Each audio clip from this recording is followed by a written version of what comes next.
Namaste.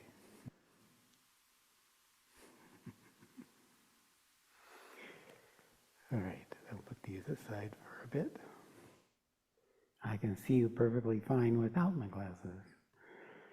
So it's good to see you all. I'm going to spend a little time touching bases with each of you.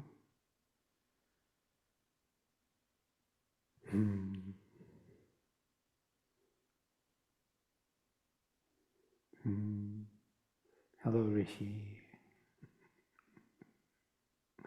Ah, John. Hey, the man from Switzerland. And the cohort who are with me today. Welcome.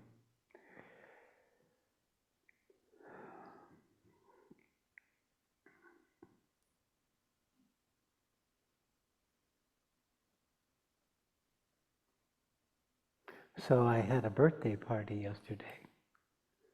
I've never had a birthday party. Not since all this happened. And I got cards, and they all chipped in and got me a present. And what surprised me most is how deeply touched I was.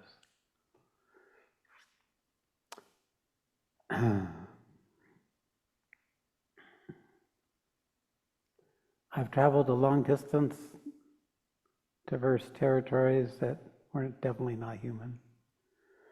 Lived in energetic fields that seemed to blow me apart as part of just what had come to me to be held. But a simple birthday party did something in the human for me. That was very fulfilling.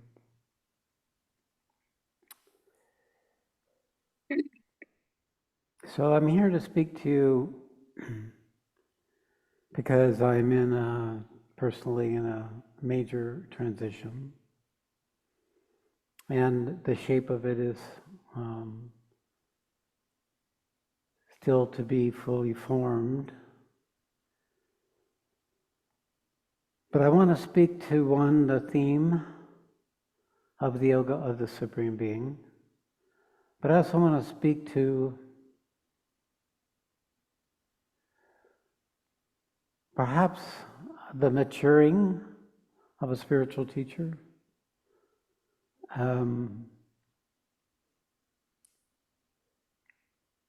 some of the forces that are at play for any one of you who may traverse the territory as I have, or who are designed to do so, even if you might be kicking and screaming about it.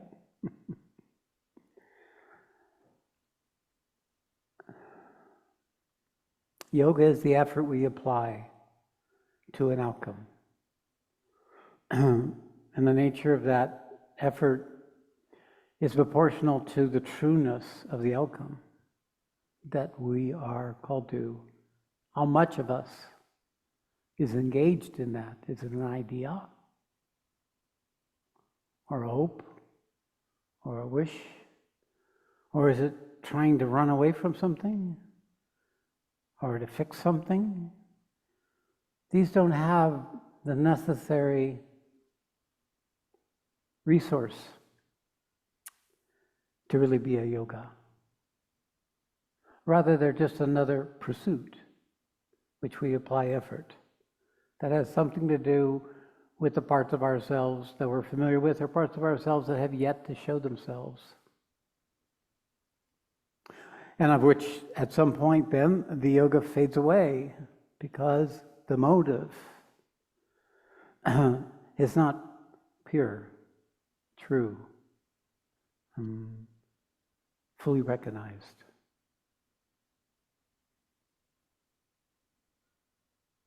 What I know of the sought, what I know of the Supreme Being, is not an intellectual knowing.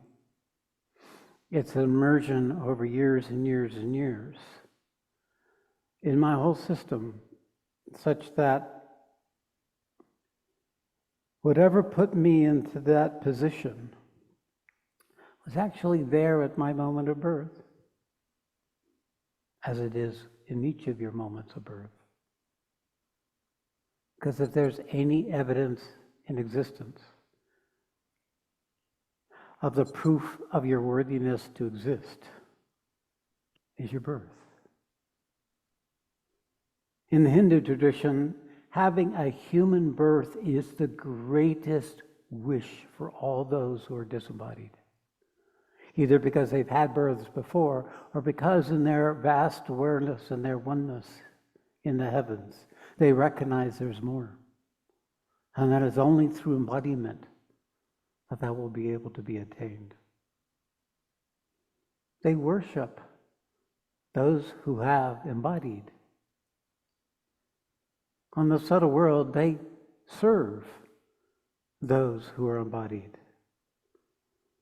And some on the dark side want to claim you to serve their own unfulfilled motives, of which human beings may be very susceptible to, because at birth you don't know anything. It's a reset, absolute reset. Initially, you are just an organism. Whatever that consciousness may be, that's yours for the first weeks, months, whatever it takes before you start forming as an individual. How does that happen? How is it that we don't recognize the wonder of being in a body? It's because we're entitled in a way that hasn't been possible before to take it for granted. To not recognize the miracle that we are. And how is it that it happened that not just you, but all of us were born, as all of us will die. Again, cycle after cycle, generation after generation, parents with their children, children with their children, their children with their children. What is this? What does it point to? Can we come out of the narrowness of our programming, the narrowness of our unexamined assumptions, and begin to see the wonder of what it is? I know some of you, many of you, have access to this, so I'm not talking to just those of you who are listening right now. But I do know that in my particular case, why has it happened this way that I am now what I am? And what I am is an expression of the Supreme Being. There's no question. For me, it's just fact. I am a channel and a means by which what the Supreme Being can hold, the sought, can come through their whole system, all the chakras, all the frequencies that are there in the instrument of a body, to be radiated to whatever open channel that people bring where they can receive it. Maybe it's the awareness. That's the easiest for the West. Mind is so developed. Maybe it's the heart. And the heart, of course, would be a rich channel because it doesn't doubt. It's not confused. It feels what it feels, and that's the reality, but that's the limitation also of the heart. It doesn't have discernment. So this thing that comes through is the uniqueness, because what I have seen, and all of you have probably experienced, is the power of its transformational impact. That literally it works in your body, that it penetrates into the cellular structure and the assumed organization of your personality, which is locked in that cellular structure, and begins to awaken it. Take it out of its encasement, its fear, its doubts, its self-questioning, its confusions, its unfulfilled needs, its resentments, its angers, its envy, its suspicion, and its distrust, and brings them up, opens them up like Pandora's boxes, some all at once, some periodically. And you're wondering, how did I become such a horrible person? I was such a happy spiritual seeker before.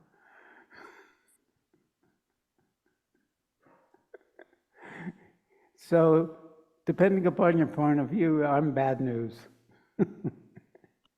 Or I'm very good news. Because it would mean that your system was able to receive the transmission of the Supreme Being and the force that carries. Now, I have recognized that I was born this day 76 years ago. Yeah, I just completed my 76 years, but I was brand new then. And on the day I was born, it would happen to be the winter solstice. How was it? I'm born right on the cusp between the end of something and the beginning of another thing. The end of a life lived and the beginning of a darkness that has yet to lead to a new life. What is it there in the design, the matrix of the universe that creates bodies? I do know I withheld or did not take a birth at the due date. I was 2 weeks late. Like I was waiting for that moment. I was only less than half a degree off of being exactly at the moment of the winter solstice. I'm on the dark side, in case you're wondering. I'm half a degree into the dark side. But then I have the whole rest of that which has happened. And the dark is always what's necessary for the new.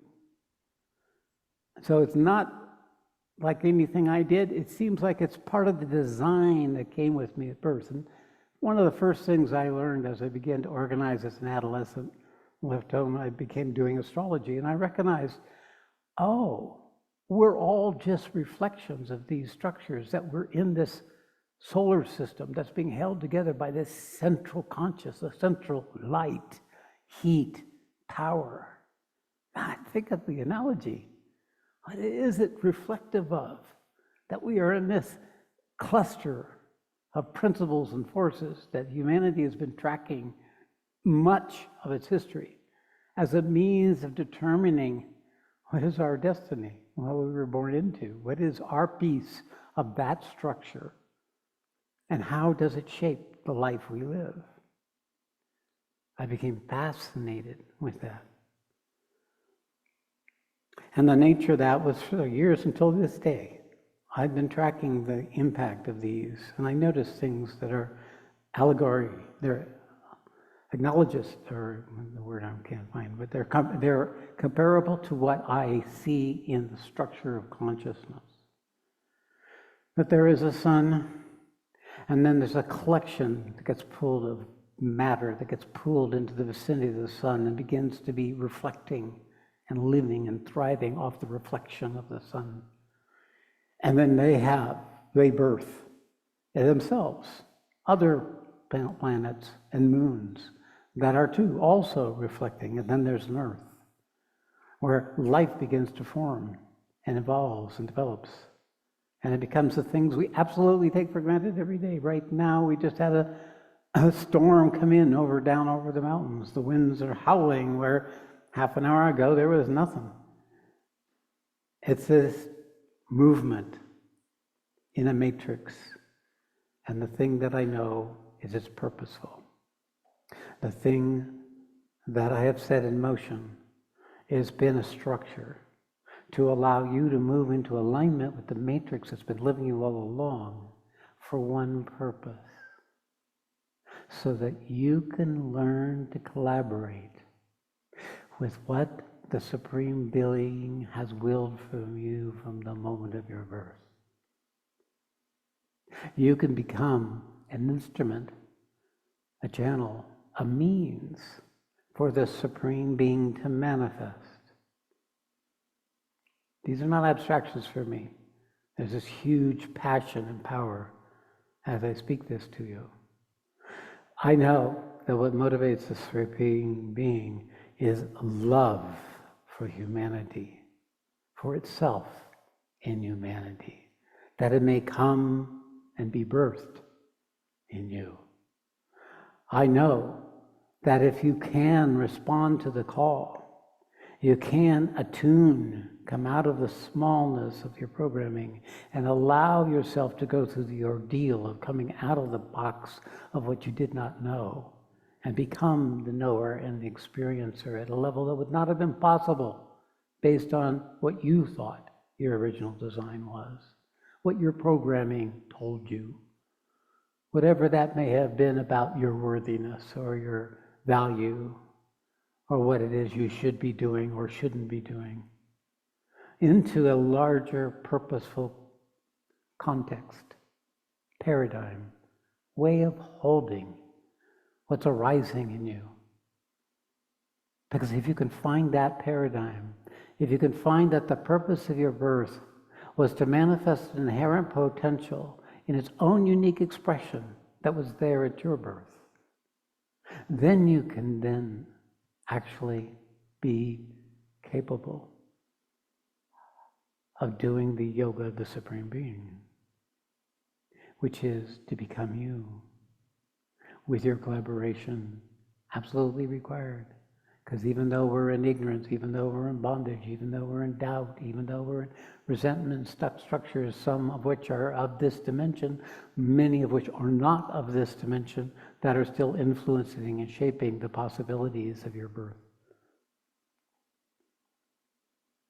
In collaboration with the unfolding of something inherent, which when you come to a certain stage of maturity, you know there's nothing more important.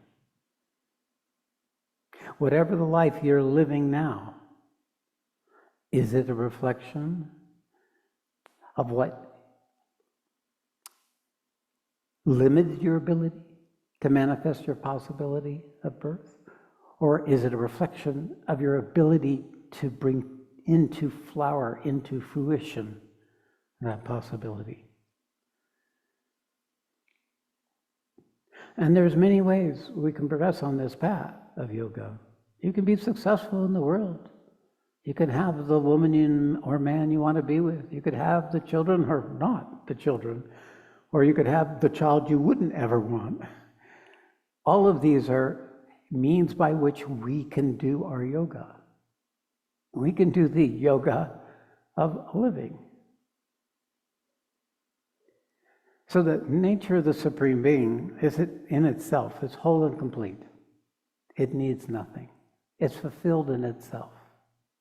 But what brings the Supreme Being into engagement, so it becomes someone like me, is an expression of the Supreme Being that went through the whole human process before it became aware of itself as a Supreme Being.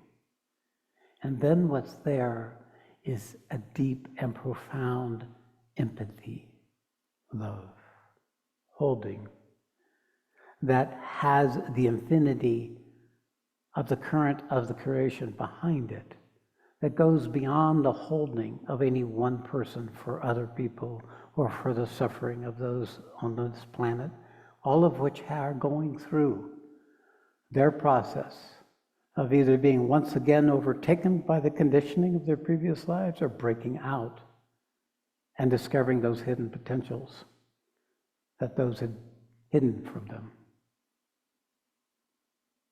So the Supreme Being has lots of material to work with. 8 billion people. It's a lot of material. A lot of matter, walking and talking, getting into trouble, and doing good things and doing bad things. All very interesting to the Supreme Being.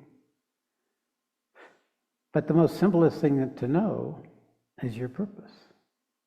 And the second thing to know is how to bring your ego, the organization of your individual self, which carries all the conditioning in the program, being able to move into collaboration with the unfolding of what's arising in your life as an opportunity to bring into the fullness that inherent potential, whatever that particular expression may have been, in music, art, at work, in working with people, in creating things, maybe even in destroying things, being a successful warrior, general or captain. All of these, in the multiplicities of the things that need to happen for the Supreme Being to manifest.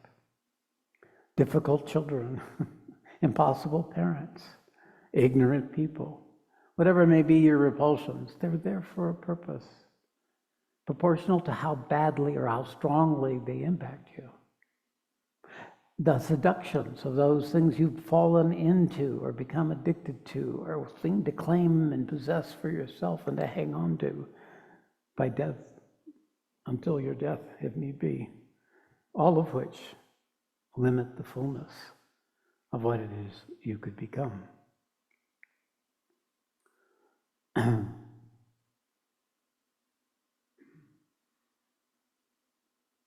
So what's different with me is it's not the teachings. They're helpful. They can get your intellect to be a collaborator. You can learn, as you can learn with many other teachers, how to create a way of holding yourself from the one you were programmed with. So you can begin to see the way you make yourself miserable. You can see that if I could manage my mind, I could be happier. You could begin to become that ego, that person of you, a willing collaborator, perhaps meditation, perhaps through vigorous exercise and challenges. In any one, at some point there comes a place where there's a recognition of peace or fulfillment, or I'm worthy enough, I'm good enough. And that coming to that is a stage where we can then begin to step out of just the awareness, the capacity to objectify, the capacity to understand, the capacity to come into the right relationship with yourself and others. It goes beyond that. Then your system begins to experience spiritual energy. It may experience it first as the peace, or as the quietude, or as the simplicity of yourself just being yourself. This means you're moving into the proximity of the static principle of what the Supreme is, a manifestation of both the static and the dynamic principles. And these become a foundation that then can tolerate, can then begin to recognize the uniqueness of the transformational energy that I bring.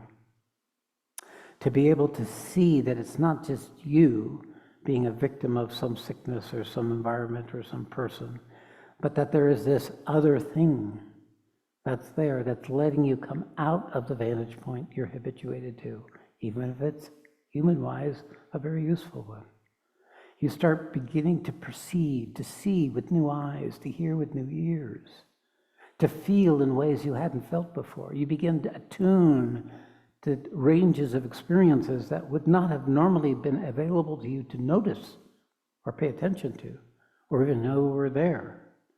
You start discovering compassion, sorrow for others, thankfulness, gratitude. We've expanded out of our shell and it began to become, what can I give, not what can I get?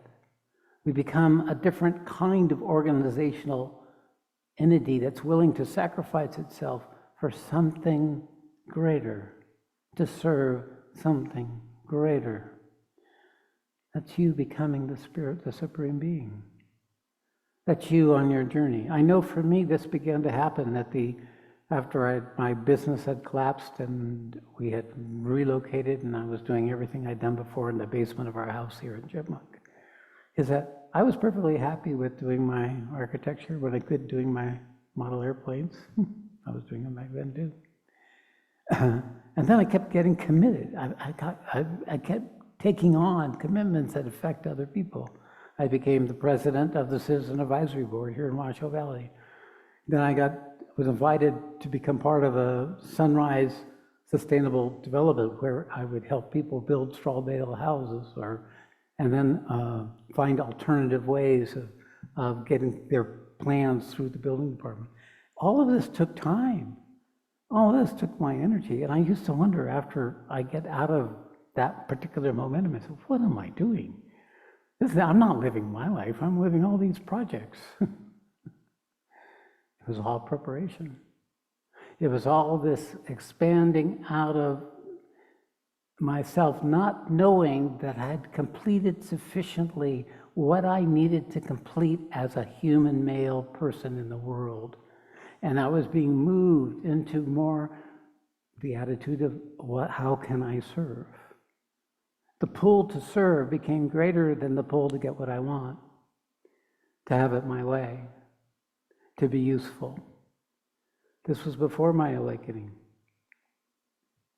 But when my awakening came in, it came in all at once, because everything had been prepared. That was my real birthday, January 4th, 1998. That's when I was born again.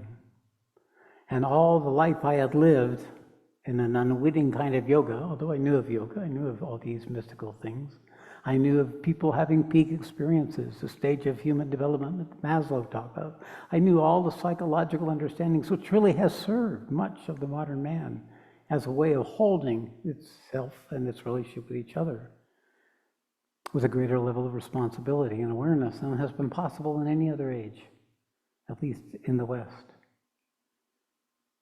So we've come out of traditions and religions, and we have found a way of knowing that's based on, to a great extent, on factual recognition of how people behave and what are the things that motivate them, and to name it and to give it a structure, to recognize the cost of it and the benefit of coming out of it. All of this is an expression of the yoga of the Supreme Being. Our ability to take it seriously, our ability to do that yoga. It's not that you can make yourself have a peak experience, but the nature of the studies showed that the people who are highly accomplished in life are the ones that had these peak experiences. In fact, that's what I thought had come to me in 1998. I thought, I have had one of those peak experiences. How nice. Now let me get back to work. And it didn't decide that that was going to be all it wanted of me. It never stopped. It kept growing and growing. Why? Because wittingly or unwittingly, and maybe by birth, that inherent in that innate design of me having the opportunity to take a body, which is inherently proved to be very strong and resilient and capable, that automatically knew yoga, automatically knew astrology, automatically knew compassion for other people who didn't know themselves. It was there inherent. But the proof of the Supreme Being, the ability of the Supreme Being to know itself, is when it enters this dimension, when it takes a birth. And depending upon the potential that we developed from our past lives and the limitations and the density of those limitations determines our ability to be here with me right now in this room listening to this, to be engaged in the process of the transmission that comes through this form, and to become collaborators with your own undoing in the process of coming out of the shell of you and birthing a new kind of you, one that collaborates between the Supreme Being and itself. And it is always me. My me is still here. My me cries at my birthday party. My me enjoys the gifts. My me enjoys life in a way I really never gave myself freedom to enjoy. So nothing's wrong with me or you or us. It's an error of perception. It's an error of not seeing through the eyes of the heart, hearing through the ears of the heart. It's the heart that gets left behind in this modern world. It becomes the precious tool, which it has. It has lifted humanity in many, many ways. But if it leaves the heart behind, it leaves behind all the ananda. It leaves behind the fullness of what love truly is, as a passionate engagement in existence, having a purpose,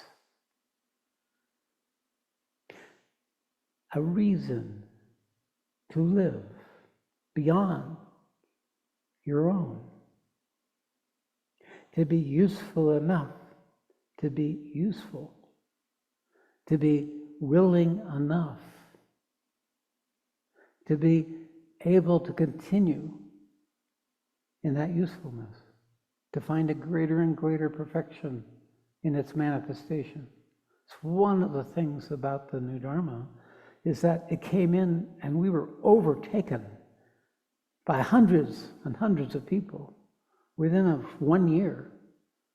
Everything was a chaos with people and their own motives and their own ambitions and their own true seekings all mixed up together, trying to get my attention and trying to have a place to play. And I kept trying to hold them back because they all had their own agenda. They wanted to buy a house so they could become important. They wanted to give money, and I wouldn't accept it because I knew the agenda, and it wasn't my work to have a lot of people. It was a distortion. It's a yoga maya. And so many spiritual seekers get sucked into the maya of yoga seeking, trying to find that outside of yourself that will do it for you. It's not this purpose.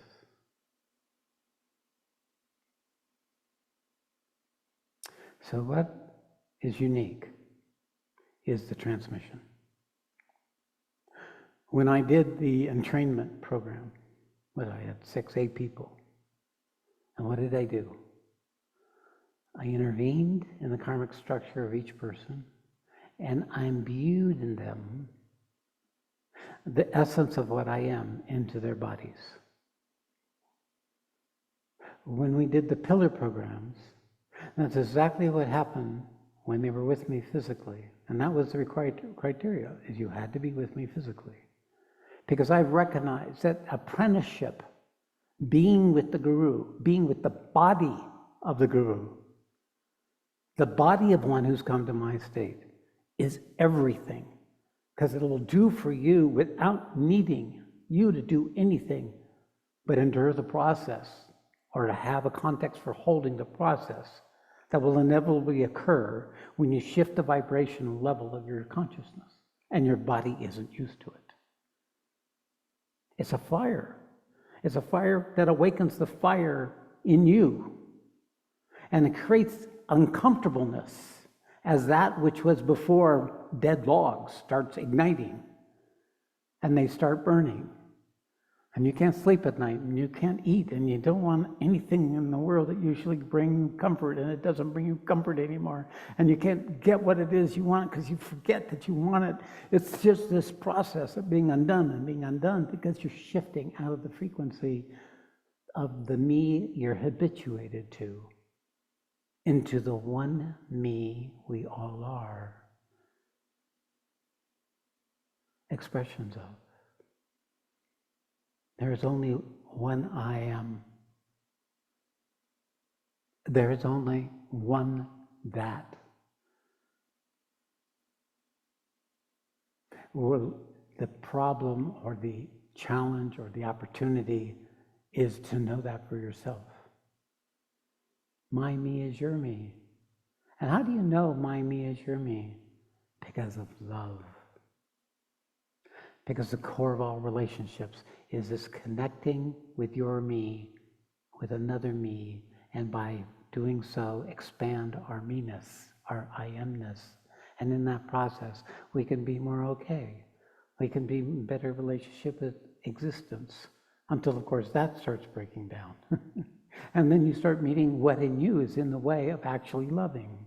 What in you is actually the way of finding the thing of happiness that you imagined you wanted. It's really all those things in you didn't want.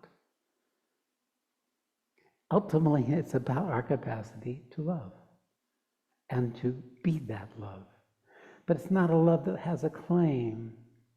It's a love that empowers and awakens and nurtures to enable you to be able to discover your own true me, your own true autonomy, your own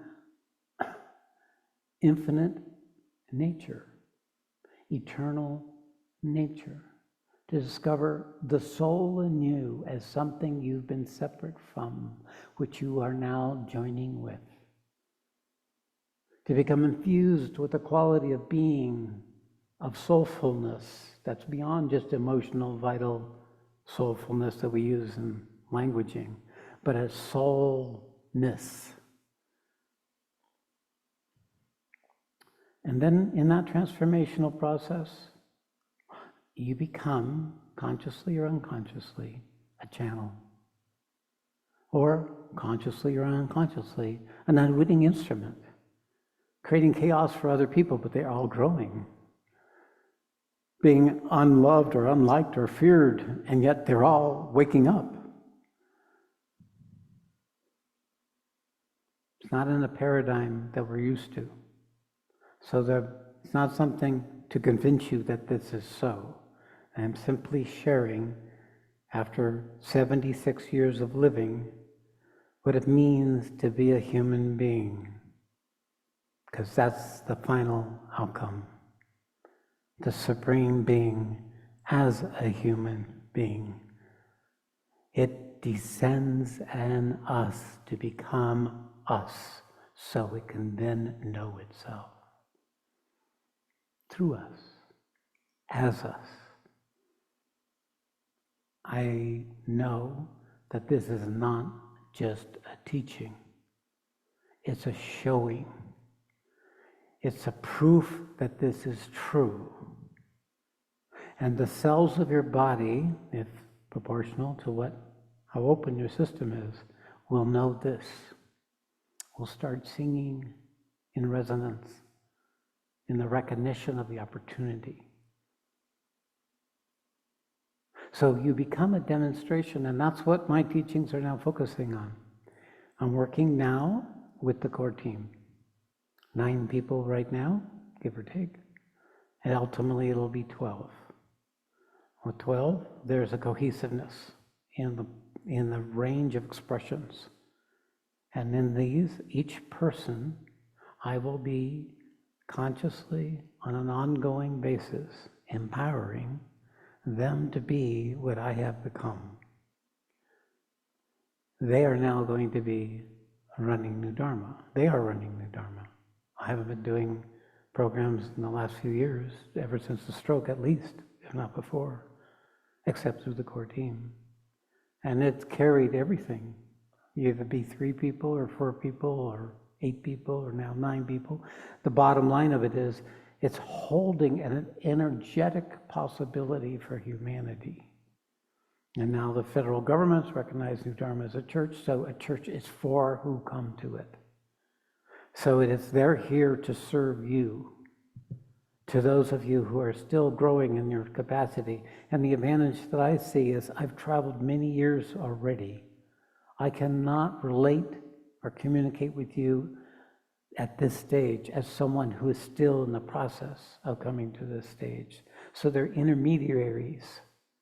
You can't tolerate the sun all at once. You have to have the moon first. You have to know what light is before then you can even recognize the moon. And then you can recognize the moon. Maybe you can then recognize the sun. But even the moon doesn't want to go into the sun. The sun gets stronger, but the whole collective structure of this solar system would change. But the principle being is that from now on, I'm in the background. I work individually with the people who have committed themselves and have demonstrated to me the capacity to carry the pressure of what it is to be an intermediary for the channel of the Supreme Being coming into existence, in the recognition of the worthiness of all who come, of the recognition of the equality that we are together in this undertaking, no matter what stage we are in that undertaking. And that stages would be determined by our usefulness to bring truth and love and consciousness and context and purpose to those who come.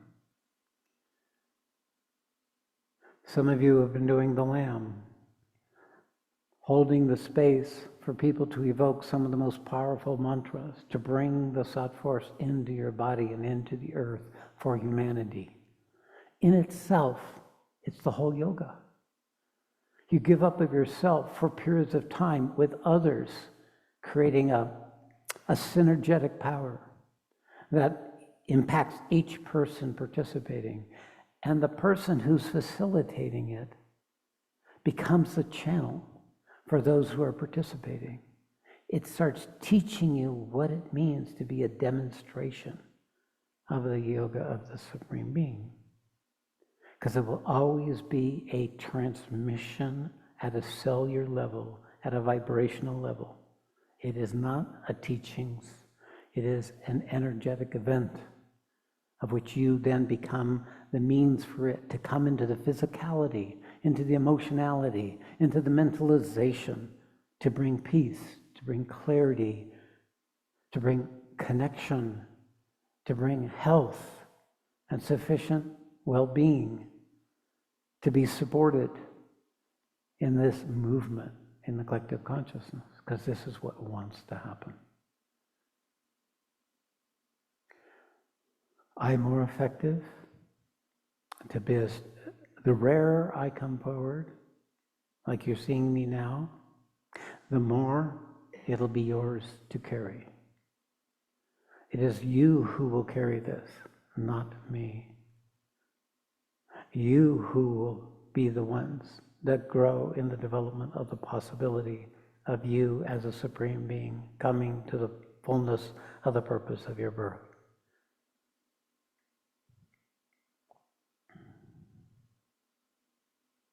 My purpose now is to live for as long as I can. As long as I'm on the planet, this possibility can continue to expand. First through the core team, and then to the other teams that form in the different study groups and the World Awakening meditations, and those who are participating in the programs that have yet to come. I'm not doing it. They're consolidating all the hundreds and hundreds and maybe thousands of teachings and recordings and consolidating them in different ways to become programs conducted in the same way the small study groups are now being conducted, where something of the force can become come into the group, and there can become this recognition of the fact that there's a fellowship forming, that is shared experiences, shared recognition of an understanding of the process of what is really true spirituality, which is the transformation of the physical body as a vessel for the Supreme Being to come into existence more fully. I know for me, when my teacher first taught me the yogic techniques, that at first I was for me. But then I noticed that as I was doing them, I could feel what was happening to other people. I could tell them what they were experiencing when they couldn't find the words for what they were experiencing. Because what was happening for them, I could feel its location. I could feel what it was. And then I could speak it to them, and then they could access it in ways wasn't possible before. That's just learning the techniques, but when you begin to teach the techniques, you become an intimate means for the Supreme Being to enter into the system of another Supreme Being who has not yet awakened in their bodies. These are avenues for all of you that can become the means by which you can continue to grow in your own yoga of the Supreme Being.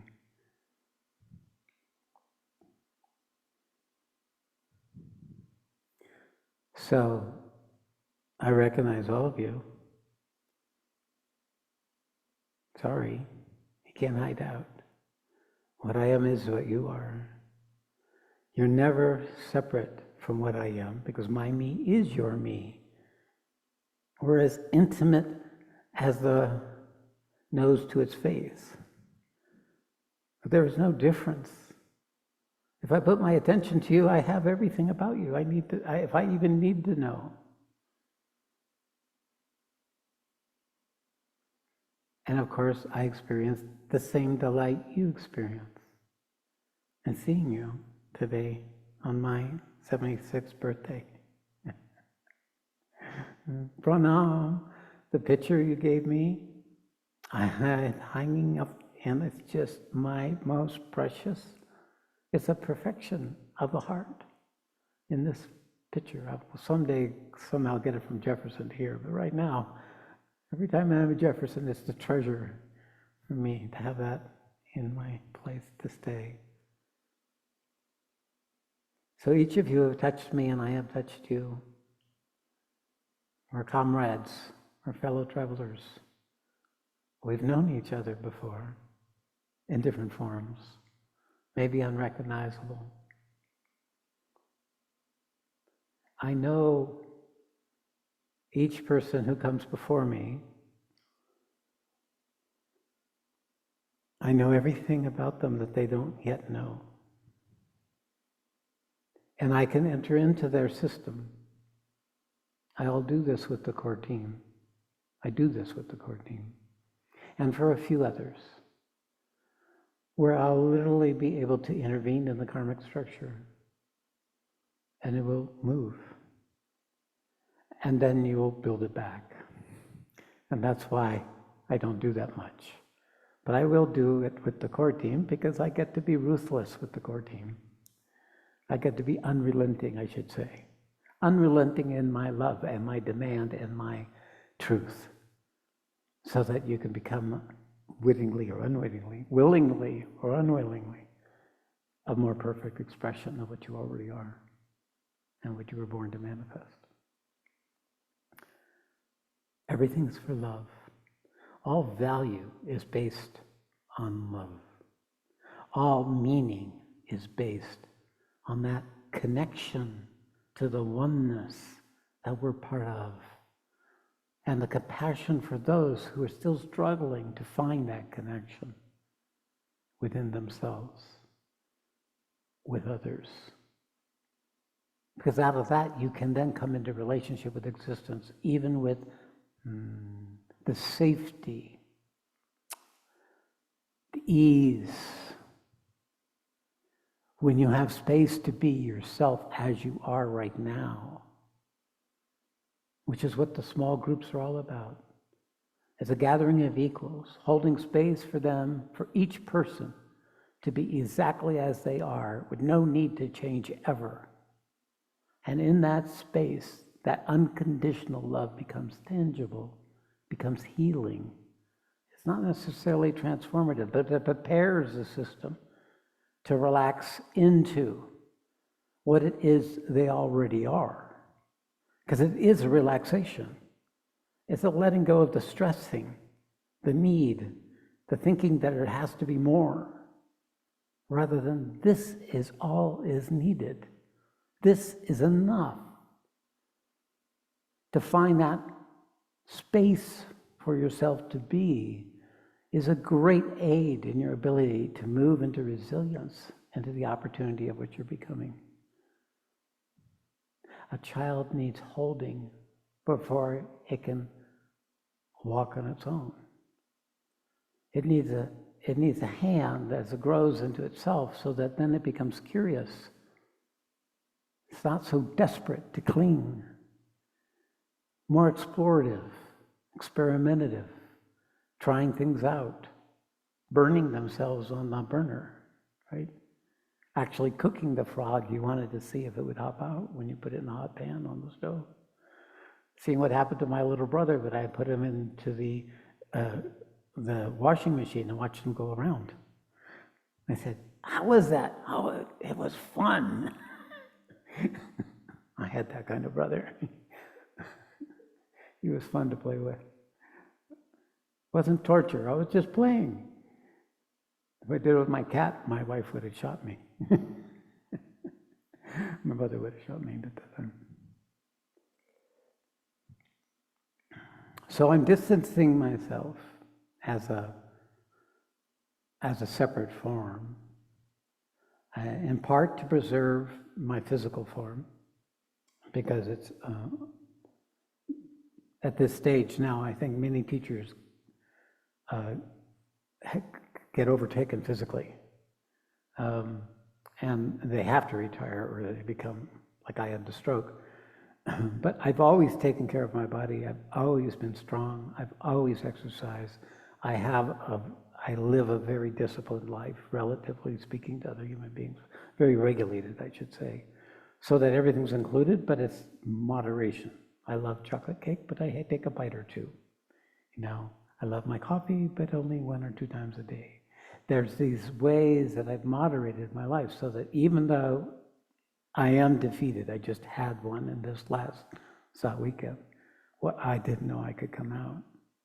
And it's very close because I'm between 2 worlds. I'm really right there. It wouldn't take much for me to exit. But I have this purpose that has this foundation on love.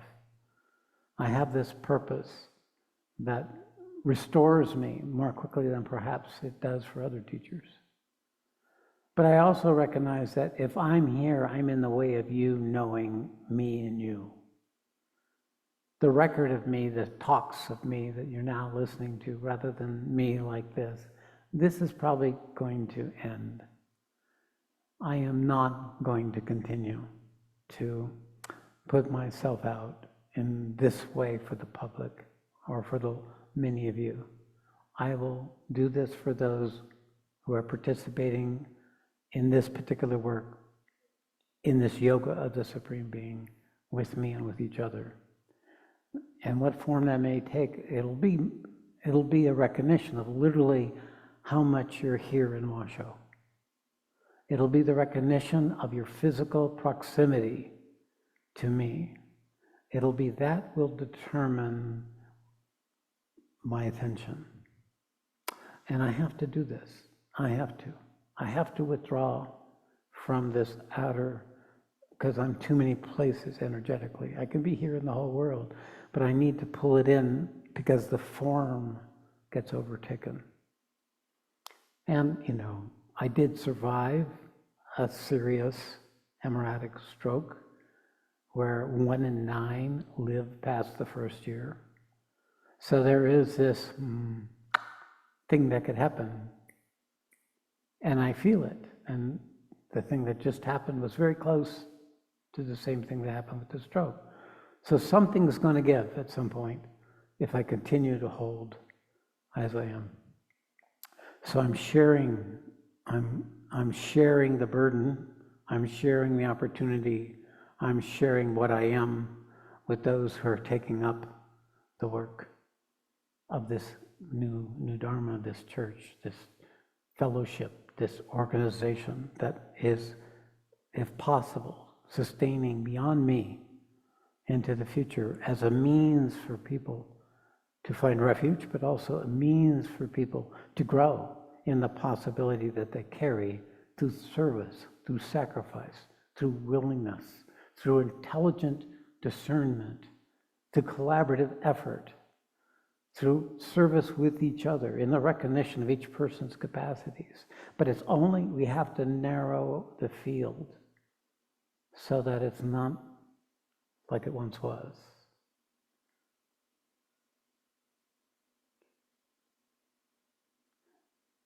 It's quality of attention,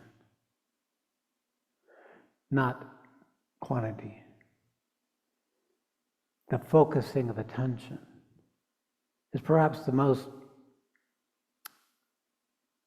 important gift that came to me in my life. The ability to focus my attention into like a whole body committed organization of attention. This I know has helped in every endeavor. It's allowed for me to become what I am. So the organization of your attention is a consolidation, it's a reducing, it's a simplification into the things that you recognize are what serves both for yourself and for your role ultimately, your purpose ultimately.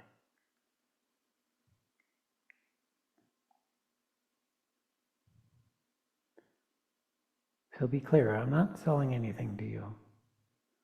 I need nothing from you. What's here I'll give unendingly, proportional to you turning to it. You turn your attention to this form, then you'll be reciprocated, good or ill, with the intention that I bring, which is not just attention, it's an intention for you to know your supreme nature. So either forget me or never forget me. Run the other way, distract yourself endlessly, or let nothing else get in the way of your attention. Let me be your obsession, be it at anger and resentment or confusion, or be it out of the recognition of what it is that I am for you. I know what I am. My birth was important. I know that this is a rare expression of what it means to be a human being. And what it leaves me with is this profound humility and awe and adoration of this whole existence and this that exists in me, that exists in you.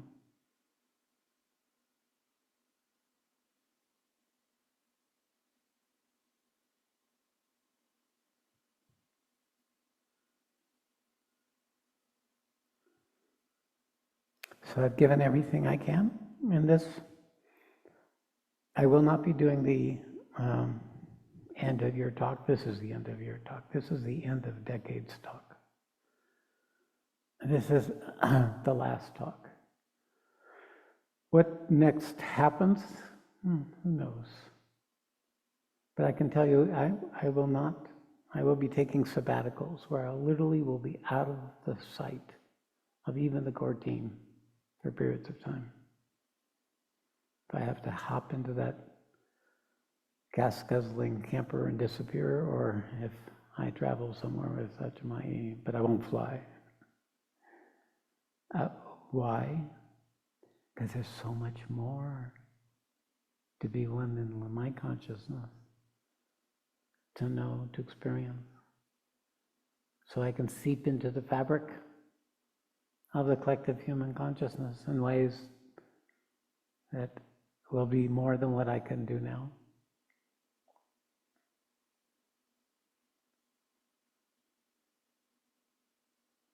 And that's a different yoga. That's chapter 19 of the Bhagavad Gita. I'll see if there's a pathway or if it's just for me. But New Dharma is totally, look at the symbol for New Dharma. It's a pathway. It's a showing of a path that's been there, that your birth is evidence of.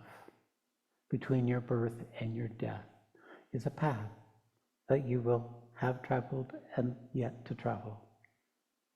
And then there's more paths that form beyond that in other lives, but this is the only place where paths are needed, where paths are created. Nothing else, if you're disembodied, leaves any mark. It's only here we leave our mark, in a body. And all of you have been greatly favored by the universe to be in the place you are in this moment in your life. Don't waste it.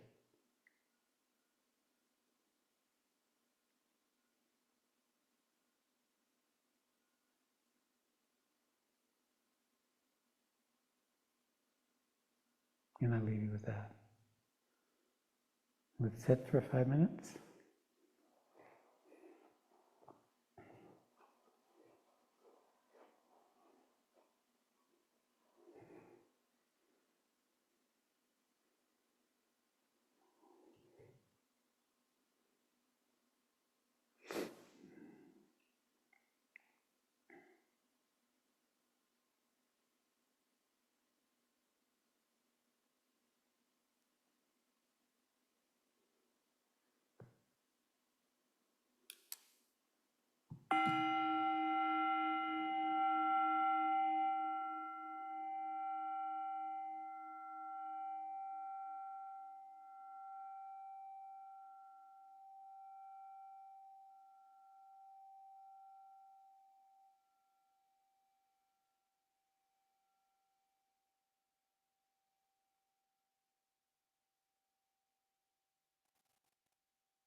you for joining me. Yeah. Put me back on audio. Am I on? Yes. Thank you for joining me in the celebration of this particular birthday. Thank you for your attention and your sacrifice and the sincerity of your devotion and your commitment to serve this higher possibility that you all are demonstrating, often in wonderful ways, certainly powerful ways. Namaste.